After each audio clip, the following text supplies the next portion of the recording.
Ma'am என் பையனுக்கு 3 வயசு ஆகுது. ஆனா இன்னும் ஒரு வார்த்தையும் பேசல. சாப்பிடுறதுக்கு ரொம்பவே அடம் பிடிக்கிறாங்க. ஃபோர்ஸ் பண்ணி தான் ஊட்ட வேண்டியதா இருக்கு. 1 1/2 மணி நேரம் கிட்ட ஆயிடுது. இதுக்கு என்ன பண்றதுன்னே தெரியல. ஓகே. ஸ்கிரீன் எக்ஸ்போஷர்லாம் எப்படி இருக்கு? அதாவது டிவி, ஃபோன், லேப்டாப். ஐயோ மேம், டிவி, ஃபோன், லேப்டாப்லாம் குடுக்கறதே கிடையாது. என்ன சாப்பிடும்போது மட்டும் எவ்வளவு நேரம் குடுக்குறீங்க? அதுவும் ரொம்ப அதிகமாலாம் கிடையாது. சாப்பிட மாட்டான்னு ரொம்ப அடம் பிடிச்சு ஒரு நாளைக்கு ஒரு 2 மணி நேரம் 3 மணி நேரம் மட்டும் தான் நாங்க ஸ்கிரீன் டைம் குடுக்குறோம். டிவி பாட்டுக்கு ஓடிட்டு இருக்கோம். அவங்க சாப்பிட்டதுக்கு அப்புறமா அவங்க விளையாட ஆரம்பிச்சிருவாங்க. அவ்வளவுதான். ம்.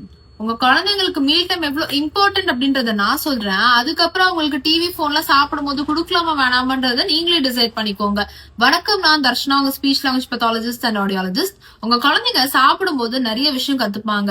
உதாரணத்துக்கு பாட்டி, தாத்தா, அப்பா, அம்மா எல்லாரும் ஒன்னா உட்காந்து சாப்பிடும்போது அவங்கள மாதிரி சாப்பிட ட்ரை பண்றதா இருக்கட்டும். அதாவது இமிடேஷன் வைஸ் அவங்கள மாதிரி கையில எடுத்து சாப்பிட இனிஷியேட் பண்றது.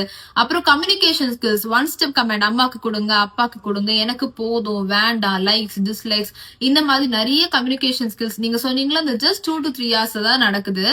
லாஸ்டா சென்சரி ரெகுலேஷன் நடக்குது. அவங்க நிறைய டிஃப்ரெண்ட் டெக்ஸ்டர்ஸ் எல்லாம் சாப்பிடும் போது, தொட்டு சாப்பிடும் போது இந்த ரெகுலேட் ஆவாங்க. இந்த மாதிரி நிறைய நல்ல விஷயம் மீல் டைம்ல நடக்கும். இந்த டைம்ல நீங்க டிவி, போன்லாம் கொடுத்தீங்க அப்படின்னாக்கா இது எல்லாமே அப்படியே கட் ஆகுது. கண்டிப்பா டிவி, போன்லாம் சாப்பிடும் போது கொடுக்கவே கூடாது. யோசிச்சு பாருங்க. தேங்க்யூ.